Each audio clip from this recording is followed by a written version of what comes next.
আসসালামু আলাইকুম রহমতুল্লাহ। টুটুলস ক্যাফের ৫ নম্বর পর্বে আপনাদের সবাইকে স্বাগত জানাচ্ছি। আজকের বিষয়টা একদম পরিষ্কার। সাকিব আল হাসান ব্যক্তিগতভাবে আমি তার খেলোয়াড়ি জীবনের বিশাল বড় মাপের ভক্ত। এই মানুষটাকে নিয়ে আমি আমার সোশ্যাল মিডিয়া থেকে শুরু করে বিভিন্ন আলাপচারিতায় তার বিভিন্ন ইস্যুতে, অনেক নেগেটিভ ইস্যুতেও এত বেশি ফাইট করেছি যে আমাকে এক ধরনের অন্ধ ভক্ত হিসাবে আমার পরিবার পরিজন এবং আশপাশের মানুষগুলোও জানে যে এই লোকটাকে, এই টুটুলকে সাকিব আল হাসানের বিপক্ষে কোনো কিছু বলে কখনো পার পাওয়া যাবে না। হ্যাঁ, এটাই আমি।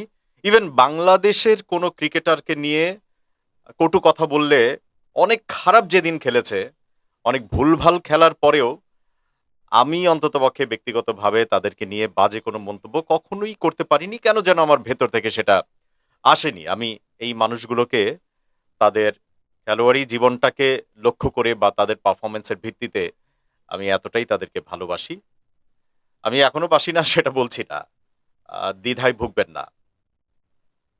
কিন্তু সাম্প্রতিক সময়ে মানে বাংলাদেশ ক্রিকেট টিমটা যেই মুহূর্তে পাকিস্তান সফর করছে এবং আমি যখন ভিডিওতে কথা বলছি তখন একটা টেস্ট ম্যাচ শেষ হয়ে গেছে এবং সেখানে বাংলাদেশ প্রথমবারের মতো পাকিস্তানের বিপক্ষে তো বটেই, পাকিস্তানের মাটিতে বিশাল বড় ব্যবধানে ১০ উইকেটে জয়লাভ করেছে এবং সেই টিমে সাকিব আল হাসান আছেন এবং তিনি ২ ইনিংস মিলিয়ে কিন্তু ৪টা উইকেটও পেয়েছেন এবং মাঠে তাকে যথেষ্ট উজ্জীবিত মনে হয়েছে। টিমমেটরা জানিয়েছেন নানানভাবে যে তার সঙ্গে যে কিছু ঘটনা ঘটছে বা তার বিরুদ্ধে যে একটা হত্যা মামলাও করা হয়েছে সেটা নিয়ে উনি যে বিচলিত বা চিন্তিত, এটা দলকেও অন্ততপক্ষে উনি বুঝতে দেননি। ইভেন মাঠের খেলাতেও আমরা ফিল্ডিং এর সময় বিভিন্ন সময় কিন্তু তাকে ওইভাবে দেখি নাই যে সে বিচলিত অথবা কিছু সময়ের জন্য ফিল্ডিং এ ছিলেন না, বোলিং এ ছিলেন না, বিষয়টাকে ওইভাবে আমরা দেখি নাই। অর্থাৎ যেভাবে আমরা সাকিব আল হাসানকে বিভিন্ন সময়ে ঘুরে দাঁড়াতে দেখেছি বা পারফর্ম করতে দেখেছি, এই টেস্ট ম্যাচেও তার কোনো ব্যত্যয় ঘটেনি। এবং এরই মধ্যে অবশ্য নানা সূত্র থেকে আমরা জানতে পারছি যে দ্বিতীয় টেস্ট ম্যাচেও ৩০ তারিখ থেকে যেটা অনুষ্ঠিত হবে সেখানেও তার খেলাটা প্রায় নিশ্চিত। আমি জানি না এই ভিডিওটা আপনি ঠিক কখন দেখবেন, কতদিন পরে দেখবেন, কিন্তু মূল কথা হচ্ছে সাকিব আল হাসানের বিপক্ষে হত্যা মামলা দায়ের করা হয়েছে এবং সেই হত্যা মামলায় যেই তালিকা তৈরি করা হয়েছে সেই তালিকায় সম্ভবত উনি ২৭ বা ২৮ নাম্বার একজন তালিকাভুক্ত আসামি হিসাবে তাকে, যিনি মামলা করেছেন বা যারা মামলা করেছেন তারা তাকে সেই অর্থে তালিকাভুক্ত করেছেন। এই প্রসঙ্গে আসবো, তার আগে এই যে জুলাইতে আমাদের যে বিপ্লব ঘটে গেল, এটাকে আসলে গণ অভ্যুত্থান বলা যাবে না। অভ্যুত্থানের বিষয়টা হলো আগ্নেয়গিরির মতো, যে এই অগ্নুৎপাত হলো তারপরে আবার মিইয়ে গেল বা নিভে গেল, মানে সেটা ভিন্ন জিনিস। কিন্তু এটা একটা বিপ্লব।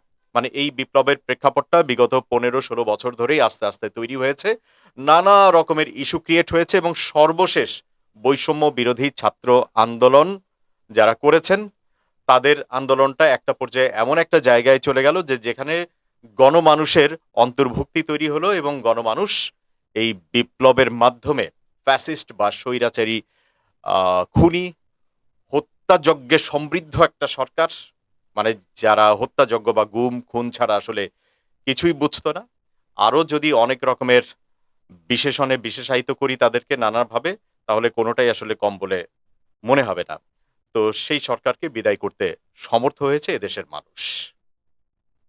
এবং এই যে জুলাই একটা গেল, একটা জুলাই মাস, যে জুলাই মাসটাকে টানতে টানতে আমরা ৩৬ জুলাই পর্যন্ত নিয়ে এসেছিলাম, অর্থাৎ ৫ আগস্ট যেদিন ফ্যাসিস্টের বিদায় হলো সেই দিনটাকে ৩৬ জুলাই হিসেবে ইতিহাস মনে রাখবে। কারণ জুলাই যেন বাড়ছিল, জুলাই যেন বড় হচ্ছিল এবং প্রতিদিন অজস্র মানুষ বন্দুকের নলের মুখে তারা তাদের আন্দোলন চালিয়ে গেছে, তারা জীবন দিয়েছে।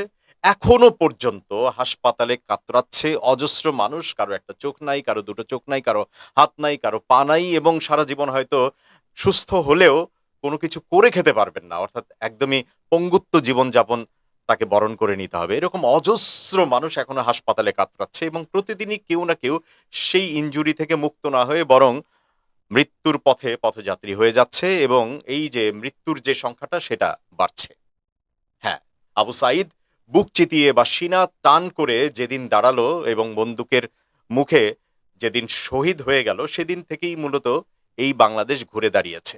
এই যে হত্যাযজ্ঞ, এই যে নারকীয় পৈশাচিকতা,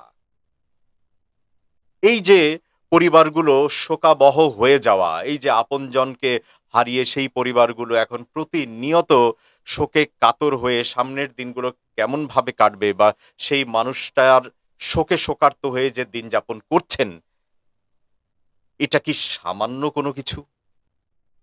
তবে আমার কাছে মনে হয় যে আমি আমার জীবদ্দশায় বা আমরা যা দেখলাম সেটা অনেক ভয়াবহ এক চিত্র, এবং এই ট্রমা থেকে আমরা জাতি হিসাবে তো এখনো বের হতে পারিনি। হ্যাঁ, আমরা সামনে এগোচ্ছি। এরপরে আমাদের বন্যা, মহামারী, এটা সেটা, প্রতিদিন নানা রকমের আন্দোলন, সংঘাত, সবকিছুকে পাশ কাটিয়ে অথবা সবকিছুকে কোনোভাবে সমাধান দিয়ে আমাদেরকে এগোতে হচ্ছে, এবং আমাদের এই যে অন্তর্বর্তীকালীন সরকার, তাদের উপদেষ্টাগণ সেই চেষ্টা করে যাচ্ছেন। আমাদের ৩ বাহিনীর সদস্য যারা, তারা চেষ্টা করে যাচ্ছেন। গণমানুষ চেষ্টা করে যাচ্ছেন। যেকোনো প্রয়োজনে ছাত্ররা এখনো রাজপথে আছেন এবং বিভিন্ন প্রয়োজনে তারা কাজ করে যাচ্ছেন। সবই ঠিকঠাক আছে। কিন্তু এত কিছুর পরেও এত কিছুর পরেও আজকে আমরা দেখি যে মুশফিকুর রহিম, উনি তার কলিগের জন্য বা তার হত্যা মামলা প্রত্যাহার করবার জন্য উনি দাবি জানিয়েছেন, এবং কোনো কোনো ক্ষেত্রে তারা ঘৃণাও জানাচ্ছেন। নাজমুল হোসেন শান্ত, দলীয় ক্যাপ্টেন, উনিও এই সাকিবের বিরুদ্ধে যে মামলা হয়েছে সেই মামলা প্রত্যাহার করবার জন্য বলেছেন, বা সাকিবের পাশে থাকবেন সেটা বলেছেন। মমিনুল হক বলেছেন, এবং সিনিয়র এক্স ওয়াই জেড অনেক ক্রিকেটার সে কথাটাই বলেছেন, সাকিবের পক্ষে কথা বলেছেন। এটা খুব স্বাভাবিক। আমি এটাকে খুব স্বাভাবিকভাবেই নেই, এবং বাস্তবতাই হচ্ছে যে ভালো কলিগ তার আরেকজন কলিগের বিপদে পাশে থাকবে, সেটাই সবচেয়ে বড় কথা, এবং সেটাই থাকবার কথা। আমরাও সাকিবের বিপক্ষে নই ব্যক্তিগতভাবে, অন্ততপক্ষে আমি তো মনে করি যে সাকিবের ব্যক্তিগত জীবনটায় অনেক এলোমেলো, অনেক কিছুই থাকতে পারে। তাকে আপনারা জুয়ারি বলতে পারেন, ফিক্সার বলতে পারেন, এবং নানা রকমের ঝামেলা থাকতে পারে, শেয়ার বাজার কেলেঙ্কারি, অনেক কিছুই আছে, এবং তাকে অনেকে লোভী বলেন। সে ব্যবসা ছাড়া বা নিজের স্বার্থ ছাড়া কোনো কিছুই বোঝে না, এবং তার আচার আচরণে অনেক সময় সেটা কিন্তু আমরা বুঝতেও পেরেছি। আমরা ভুল বুঝেছি না শুদ্ধ বুঝেছি, বা শেষ পর্যন্ত সাকিবকে হয়তো আমরা বুঝতেই পারিনি, এটাও হতে পারে, কিন্তু আমরা দেখেছি। তারপরেও আমার কাছে মনে হয় যে এই সব কিছু পাশ কাটিয়ে একজন খেলোয়াড় সাকিব আল হাসান তো অনেক বড় কিছু। সারা পৃথিবীর মধ্যে এই সময়ে জীবিত ক্রিকেটারদের মধ্যে, অলরাউন্ডারদের মধ্যে ওয়ান অফ দ্য বেস্ট, এবং বাংলাদেশের জন্য তো সে আসলে সেরা সম্পদ। এই খেলোয়াড়ি জীবনে বা ক্রিকেটের অঙ্গনে সেটা তো বলার অপেক্ষা রাখে না। কিন্তু ক্রিকেটের ওই ব্যাট বল অথবা ২টা উইকেট বা ১০০ রান, এটাই কি যথেষ্ট? আচ্ছা বলেন তো, এই আন্দোলনের প্রধান স্টেক হোল্ডার কারা? নিঃসন্দেহে প্রথম স্টেক হোল্ডার হচ্ছে যাদের পরিবারের সদস্যগণ বন্দুকের গুলির মুখে প্রাণ দিয়েছে, শহীদ হয়েছে। সেই সব শোকাবহ পরিবারগুলো হচ্ছে এই আন্দোলনের প্রধান স্টেক হোল্ডার বা অংশীদার। তারপরে যারা আহত হয়েছে, তারপরে যারা বিভিন্নভাবে ক্ষতির সম্মুখীন হয়েছে, সরাসরি ক্ষতির সম্মুখীন হয়েছে, তারা হচ্ছে এই আন্দোলনের সরাসরি স্টেক হোল্ডার। আর আমরা আমরা হয়তো আন্দোলনে ছিলাম, ফেসবুক স্ট্যাটাস দিয়েছি, নানানভাবে ছিলাম। আমি আমার ব্যক্তিগতভাবে যদি বলি যে আমার পরিবারের বা আমার কাছাকাছি কারো পরিবারের সরাসরি এই ধরনের কোনো ক্ষতি কারো হয়নি, যে কেউ গুলি খেয়েছে, কাউকে ২ দিন জেল খাটতে হয়েছে, কাউকে না খেয়ে থাকতে হয়েছে, কারো কোনো সমস্যা হয়েছে, এরকম কিছু হয়নি। কিন্তু এই আন্দোলনটাকে মনে প্রাণে আমি অন্ততপক্ষে আমার পরিবার সহ আমরা সবাই ধারণ করেছি, এবং মাঝে মধ্যে তাদের সঙ্গে সংহতি প্রকাশ করবার জন্যে আন্দোলনের বিভিন্ন জায়গাগুলোতে ছুটে গেছি, এবং শেষ পর্যন্ত ৫ আগস্ট রাস্তায় নেমে এসেছি, এবং এখনো পর্যন্ত কথা বলে যাচ্ছি। তার মানে আমরা হচ্ছি বেনিফিশিয়ারি বা সুবিধাভোগী। আমরা এই আন্দোলনের সুবিধাটা ভোগ করছি, কিন্তু মেইন স্টেক হোল্ডার হচ্ছে যারা প্রাণ দিয়েছে, যারা এখনো পর্যন্ত হাসপাতালের সেই বেডগুলোতে বা বিছানাগুলোতে কাতরাচ্ছে, তারা হচ্ছে স্টেক হোল্ডার। এখন এই আন্দোলনটাকে আপনারা যারা এখন পোস্ট দিচ্ছেন, আন্দোলনের সময়ে কেউ কেউ দায়সারা ২-১টা পোস্ট করেছেন। মুশফিকের একটা পোস্ট আমরা পেয়েছিলাম। জাহাঙ্গীরনগর বিশ্ববিদ্যালয়ের শিক্ষকদের পক্ষে উনি কিছু কথা বলেছিলেন।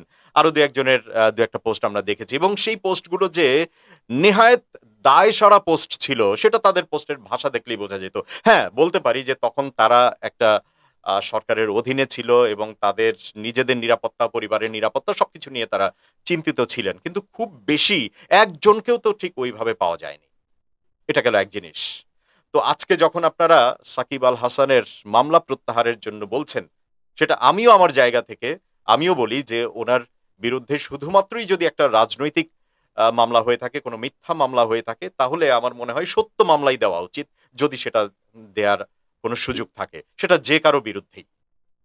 কিন্তু আমার কথা হলো যে আপনারা আসলে কার প্রতি এই মামলা প্রত্যাহার করার জন্য কার প্রতি দাবি করছেন, কাকে বলছেন? আপনাদেরকে যদি অনুরোধ করতেই হয়, আপনার কলিগের পক্ষে যদি কিছু বলতেই হয়, আমার যদি বলতেই হয়, তাহলে যিনি মামলা করেছেন তাকে খুঁজে বের করেন, তার কাছে জানার চেষ্টা করেন, তাকে অনুরোধ করেন, বিনয়ের সঙ্গে বলেন। এই পোস্টগুলো হতে হবে বিনয়ের সঙ্গে। এই পোস্টের আগে পিছনে আপনাদেরকে আরো কিছু কথা লিখে তারপরে মামলা প্রত্যাহারের কথা বলতে হবে। এই মামলা শুধুমাত্র একটা মামলা নয়। ওই যে বললাম না যে এই বিশাল আন্দোলনের মেইন স্টেক হোল্ডার যদি আমাদের ওই আবু সাইদ থেকে শুরু করে সব শহীদের পরিবারগণ হয়ে থাকেন, যারা আহত হয়েছে তারা যদি হয়ে থাকেন, তাহলে এই হত্যাযজ্ঞের প্রধানতম স্টেক হোল্ডারদের মেইন গুরু তো হচ্ছেন যিনি পালিয়ে গেছেন, এবং তার চারপাশের যে মানুষগুলো, বিশেষ করে সংসদে যাদেরকে ডেকে এনেছেন, সাংসদ বানিয়েছেন, তারা তো সরাসরি এই হত্যাযজ্ঞ পরিচালনাকারীর বা এই খুনের অথবা এই ধ্বংসযজ্ঞের, এই বাংলাদেশটাকে শেষ করে দেওয়ার, এই দুর্নীতিতে সবকিছু নষ্ট করে দেওয়ার যে প্রধান কারিগর, তার পক্ষের মানুষ তারা। হ্যাঁ, তারা জেনে বুঝেই তার পক্ষের। বিষয়টা তো এমন নয় যে তারা জানতেন না, নানানভাবে সাফাই গাওয়ার হয়তো চেষ্টা করে যাচ্ছেন এখনো, বা বলবার চেষ্টা করছেন, কিন্তু এই উপলব্ধিটা তো তখনও তাদের ছিল না, যখন প্রতিনিয়ত মানুষ মারা যাচ্ছিল। এই মানুষটা, অনেক মানুষ ছিল, অনেক মানুষ, অজস্র মানুষ আজকে হাসপাতালেও যারা কাতরাচ্ছে, তারাও তো সাকিব আল হাসানের ভক্ত, তারাও তো মাশরাফি বিন মর্তুজার ভক্ত, তারাও তো মুশফিকুর রহিম আপনার ভক্ত, অথবা নাজমুল হাসান শান্ত আপনার ভক্ত। সেই মানুষগুলো যখন মারা যাচ্ছিল, সেই মানুষগুলো যখন অন্যায়ের বিরুদ্ধে দাঁড়িয়েছিল, তখন আপনাদেরকে ঠিক ওইভাবে পাওয়া যায়নি। ইভেন আমরা দেখেছি যে সাকিব আল হাসান তার সর্বশেষ যে একটা T20 মানে আমেরিকাতে, কানাডাতে খেলতে গিয়েছিলেন, সেখানে একজন দর্শকের সঙ্গে উনি খারাপ আচরণ করেছিলেন। ওই মুহূর্তেও তাকে বলেছিলেন, আপনি দেশের জন্য কি করেন বা কি করেছেন? মানে উনি যেহেতু ক্রিকেটার, উনি ক্রিকেট খেলে দেশকে অনেক সম্মান এনে দিয়েছেন, তো এটা হচ্ছে ওনার কাছে অনেক বড় কাজ। আর যেই মানুষগুলো পরিবার পরিজন সব কিছু ছেড়ে ছুড়ে দিয়ে দেশে বিদেশের মাটিতে পড়ে থাকেন দিনের পর দিন, অনেক সময় প্রিয়জনের লাশটা পর্যন্ত দেখার সুযোগ হয় না, শুধুমাত্র খেটে মরেন, শুধুমাত্র পরিবার পরিজনকে মুখে হাসি ফোটাবার জন্য এদেশে রেমিটেন্স পাঠিয়ে দেশের অর্থনীতির চাকাকে সচল রাখবার জন্য যারা কাজ করে যাচ্ছেন, তাদেরকে প্রশ্ন করেছিলেন, আপনি দেশের জন্য কি করেন? যাই হোক, ওই বিষয়গুলোও আমি যদি বাদ দিই, সবই যদি বাদ দেই, তাহলে তো একটাই কথা আসে যে সাকিব আল হাসানের বিপক্ষে যেই মামলাটা দায়ের করা হয়েছে, সেই মামলাটা দয়া করে তুলে নিতে হবে। এই যে আমি দয়া করে শব্দটা বলেছি না, এটা কিন্তু যিনি মামলা করেছেন তার উদ্দেশ্যে আমি বলেছি। হ্যাঁ, যদি সম্ভব হয়, দয়া করে, যদি মামলাটা আসলে মামলা দেওয়ার জন্য মামলা হয়ে যায়, তাহলে সাকিব আল হাসানকে একজন ক্রিকেটার হিসেবে, সেরা খেলোয়াড় হিসেবে, আমাদের ক্রীড়াঙ্গনের একজন সেরা সম্পদ হিসেবে যদি ক্ষমা করে দেওয়া যায়, যদি মামলাটা না দিলেই হয়, তাহলে মামলাটা প্রত্যাহার করা যেতে পারে। ভাইয়া, যারা এই মামলা প্রত্যাহারের জন্য বলছেন বা অনেকে ঘৃণা জানাচ্ছেন, আমি তাদের প্রতিও ঘৃণা জানাই। হ্যাঁ, আমি তাদের প্রতিও ঘৃণা জানাই। আপনাদেরকে বিনয়ের সঙ্গে বলতে হবে, আপনাদেরকে চলে যেতে হবে আবু সাঈদের শহীদ পরিবারের কাছে। যান, মুশফিকুর রহিম সহ আপনারা যারা কলিগ আছেন, যান, চলে যান। সাকিব আল হাসানকে স্টেটমেন্ট দিতে হবে যে তার জায়গা থেকে তিনি যেই অবস্থানে ছিলেন বা যে অবস্থান নিয়েছিলেন, এই অবস্থান নেওয়াটা উচিত হয়নি। আমার মনে হয় কি জানেন, আপনারা এই যে বিপ্লব ঘটে গেল, আপনারা যে বেনিফিশিয়ারি, আপনারা যে এখনো এই টিমের হয়ে খেলছেন, অথবা আমরাও যে এখনো আপনাদেরকে সাপোর্ট করছি, আমরা বেনিফিশিয়ারিরা আসলে বড় রকমের বেইমান, বড় রকমের বেইমান। কারণ আমাদের তো সরাসরি কোনো কিছু কারো হারায়নি, কারো কোনো কিছু যায়নি, আমার হাতে তো একটা গুলি লাগেনি, আমার পরিবারের তো কারো কোনো ক্ষতি হয়নি সরাসরি, আমরা তো শুধুমাত্র সুবিধাভোগী। হ্যাঁ, বেনিফিটটা মাত্র আমরা নিয়েছি। তা আপনাদের যদি কারো প্রতি কোনো দাবি থাকে, কাউকে কোনো কিছু বলবার থাকে, অনুরোধ করবার থাকে, ফেসবুকে স্ট্যাটাস না দিয়ে চলে যান সরাসরি তার পরিবারের কাছে, অথবা সরাসরি স্টেটমেন্টটা ফেসবুকে দেন তাদের পরিবারের উদ্দেশ্যে। এদেশের আগামী দিনের সবকিছুর স্টেক হোল্ডার হচ্ছে এই ছাত্র জনতা, এই গণজাগরণে যারা সরাসরি অংশগ্রহণ করেছেন, এই গণজাগরণে অংশগ্রহণ করে এই বিপ্লব ঘটাতে গিয়ে যারা ফ্যাসিস্টের গুলির মুখে আত্মহুতি দিয়েছেন, শহীদ হয়েছেন, সেসব পরিবার এবং এখনো পর্যন্ত যারা হাসপাতালে কাতরাচ্ছেন তারা, এদেশের সবকিছুকে এগিয়ে নিয়ে যাওয়ার নেতৃত্ব দেওয়ার প্রধান কারিগর হচ্ছেন তারা, তারা সরাসরি ছিলেন। অতএব যদি কোনো দাবি করতেই হয়, যদি কোনো কিছু বলতেই হয়, যদি আহ, অনুরোধ জানাতেই হয়, তাহলে তাদের কাছে আগে জানাতে হবে। কিন্তু আপনাদের প্রত্যাহার করে নেওয়ার নিতে হবে ভাষাটা হচ্ছে এরকম, এটা যেন একটা দাবি এবং আপনারাও যেন যে কোনো সময় আন্দোলনে নেমে যাবেন এই জন্য। না, বিষয়টাকে এভাবে বুঝলে হবে না। সাকিব আল হাসান, বিনীত অনুরোধ করে আপনাকেও বলছি, যদি আপনি এই ভিডিওর এই অংশটুকু একটুও দেখে থাকেন, আমি জানি যে আপনার মধ্যে সবসময় একটা বিষয় কাজ করে যে আরে যা হয় হোক, আমি আমার মতো আছি। আমার মনে হয় যে সেই অ্যাটিটিউড থেকে একটু বের হয়ে আসা উচিত এখনই সময়ে। হ্যাঁ, হতে পারে আপনার সেই ডিসিশনটা, জীবনে মানুষের অনেক ভুল সিদ্ধান্ত হয়, হতে পারে আপনার ওই সিদ্ধান্ত নেওয়াটা ভুল ছিল। আপনার কি ছিল না জীবনে বলেন? এত ফেম যশ এত কিছু থাকার পরে আপনি তো চাইলেই নিজের মতো করে চালিয়ে নিতে পারতেন। হ্যাঁ, আমাদের ব্যক্তিগত জায়গা থেকে কারো না কারো প্রতি আমাদের বা কোনো দলের প্রতি আমাদের সাপোর্ট বা সমর্থন থাকতেই পারে, কিন্তু আমি ব্যক্তিগতভাবে আজকে ঘোষণা করে দিতে চাই, আমি আমি কেউ না এই দেশের, তারপরেও ঘোষণা করে দিতে চাই একজন সচেতন নাগরিক হিসেবে, আমি কোনো রাজনৈতিক দলকে যদি সরাসরি সাপোর্টও করি এবং কখনো যদি দেখি যে সেই রাজনৈতিক দলের মাধ্যমে জনগণের বিভিন্ন রকমের সম্পদ লুণ্ঠিত হচ্ছে, তারপরে আমার মানুষ ভালো থাকছে না, অত্যাচার নির্বিচারে তারা করে, আমি তাৎক্ষণিকভাবে সেই দলকে সমর্থন করা থেকে নিজেকে গুটিয়ে ফেলবো, বিরত রাখবো এবং পারলে দুটো কথা বলে দেব। সবসময় আসলে কিছু বলতেই হবে আপনাকে তা নয়। আপনি অন্যায় দেখে অন্যায়কারীর সঙ্গ যদি আপনি পরিত্যাগ করতে পারেন, সেই বন্ধুত্ব যদি আপনি ছেড়ে আসতে পারেন, তাহলে সেটাও একটা ত্যাগ এবং সেটাও কিন্তু একটা বড় রকমের প্রতিবাদ। এই প্রতিবাদটা আপনাদের কাউকেই করতে দেখা যায় নাই। অতএব কলিগের জন্যে যে প্রতিবাদটা আপনারা করছেন সেটা আমরাও চাই। অনেক সাধারণ মানুষ ভক্তরাও কিন্তু সাকিব আল হাসানের বিপক্ষে এই যে মামলা হয়েছে এই মামলা প্রত্যাহারের জন্য তারা নানানভাবে তাকে তুলে ধরছেন। তার যে অর্জনগুলো, যেটা বাংলাদেশের জন্য কাজে লেগেছে, আমাদেরকে বিশ্বের বুকে, ক্রিকেট বিশ্বের বুকে মাথা তুলে দাঁড়াবার জন্য সহযোগিতা করেছে, সেগুলো তুলে এনে কিন্তু সাকিব আল হাসানকে বা তাকে, তার বিরুদ্ধে যে মামলা করা হয়েছে সেটা প্রত্যাহারের জন্য গণমানুষের পক্ষ থেকেও দাবি জানানো হচ্ছে। সাকিব আল হাসান সহ বাকি যারা আছেন একটু বুঝবেন, মানুষ আপনাদেরকে ভীষণ ভালোবাসে। সেই ভালোবাসার প্রতিদান শুধুমাত্র খেলার মাঠে এতটা বছর খেলে এত পয়সা কামানোর পরে খেলার মাঠে শুধুমাত্র 3টা উইকেট বা 5টা উইকেট, একটা জয় আর 100টা রান বা 50টা রান দিয়ে দিলেন, এই জন্য নয় ভাইয়া। এদেশের একজন মুদি দোকানদার, জুতা সেলাই করে একজন মুচি ভদ্রলোক, একজন রিক্সাওয়ালা মামা, তিনিও কষ্ট করে পয়সা ইনকাম করেন, তারও যেমন এই দেশটার প্রতি দায়বদ্ধতা আছে, আপনাদেরও দায়বদ্ধতা আছে দেশের বিভিন্ন ক্ষেত্রে। সত্যকে সত্য বা সাদাকে সাদা যদি আপনি বলতেই না পারেন, তাহলে নির্দ্বিধায় আপনার বিরুদ্ধে যেসব ব্যবস্থা নেওয়া হয় সেসব ব্যবস্থা নিছক একটা মামলা বা নিছক একটা রাজনৈতিক মামলা, এটাকেও বলবার আসলে সুযোগ নেই। কারণ ওই ফ্যাসিস্টের সহচর আপনারা ছিলেন অনেকেই। ভালো থাকবেন সবাই, আল্লাহ হাফিজ।